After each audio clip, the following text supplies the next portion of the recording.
As a child, I always liked playing outside and also pulling pranks, and loved the interactive nature of these play.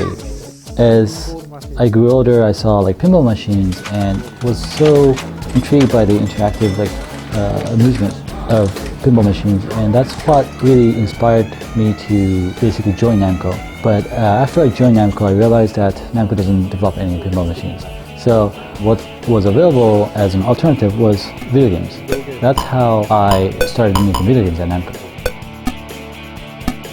Back in those days, the only place that you could enjoy any form of games or video games was in the arcades. And as you all know, back then, it was a very, not an inviting really atmosphere for female gamers. It was mostly guys, like it was really dark and somewhat really damp and almost maybe sometimes smelly and all that.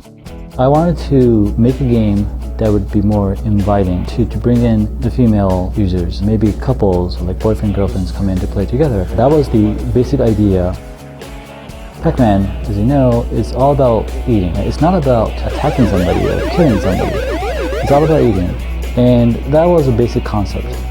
And as you all know, I came up with that design when I look at the pizza with a slice missing.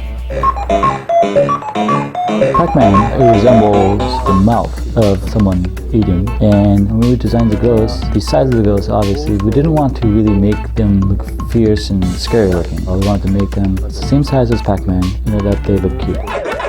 Back then, most of the games that the boys enjoyed involved fierce looking monsters, sometimes aliens, and it was really scary looking. But since the theme is about eating, we didn't want to use those scary looking monsters. What we kind of got inspiration from was these ghost characters in cartoons. In Japan, there was this cartoon which is called Obake no Kyutaro. It's like a friendly ghost that you can actually kind of relate to and have fun with. And it's kind of like Casper in the US. So that is why we chose a ghost as the enemy character in Pac-Man. As you all know, there are 4 colors of ghosts, and they all have different personalities. The red one is the most aggressive one, directly chasing after Pac-Man. The pink one basically tries to get in front of Pac-Man. It is basically trying to get 32 dots in front of Pac-Man. The orange one is random, basically roams around the maze.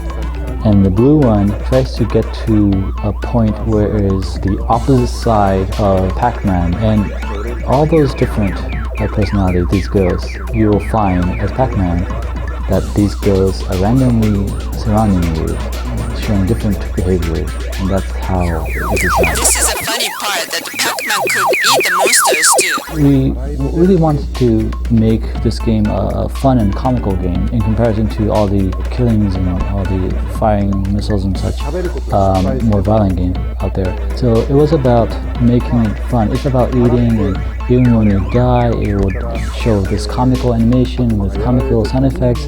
It was something that I created to make people laugh.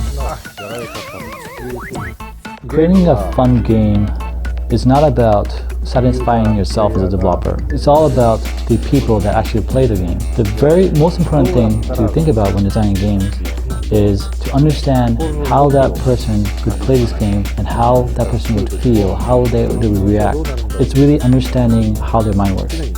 So creating good games is about understanding people. That's the most important thing. Many games out there are way too complex for people to even consider trying the game. The objective, the purpose of the game, what you need to do in the game, is often very unclear. I believe that game should be clear what the objective is, like how to control the character, what to do, and that showing or presenting the game in a way that is intuitive, what the objective is one of the very important things. Although there are a lot of war games out there, I believe that there are people who doesn't like war games. I don't necessarily feel that it's too concentrated on one variation, but I want people to remember to keep an open mind, to think about different forms, different types and genre of entertainment. Like an iPad if there's an iPad, you could think about maybe not just a regular gameplay using touch controls, but you could maybe even rub your iPad under your arms, or something that is innovative and different. That is something that the creators should keep in mind. I'm frankly surprised that people love Pac-Man after 30 years. I believe that that is because we kept it simple game design, simple rules, and lovable design. And I think that all came together to make this game and something that people would love after so many years. And I'm really quite happy but surprised that people love Pac-Man so much. About the singing Pac-Man, of course people love to sing, we all love to sing, but I envision Pac-Man as singing more like Blues Brothers than Chicago, the musical. That's what I so far have envisioned for the singing Pac-Man. Back when I created Pac-Man, the only medium was the arcade machines. If I were to create Pac-Man today, there's so many different platforms and hardware out there, including iPhone and iPads, but one thing that I really want to do is to really develop Pac-Man for every possible form of hardware out there. I believe in Pac-Man, and I put my philosophy in it, what I believe was fun. I want everybody, as much people as possible, to experience that. So if I were to create Pac-Man again, I would create Pac-Man for every platform out there.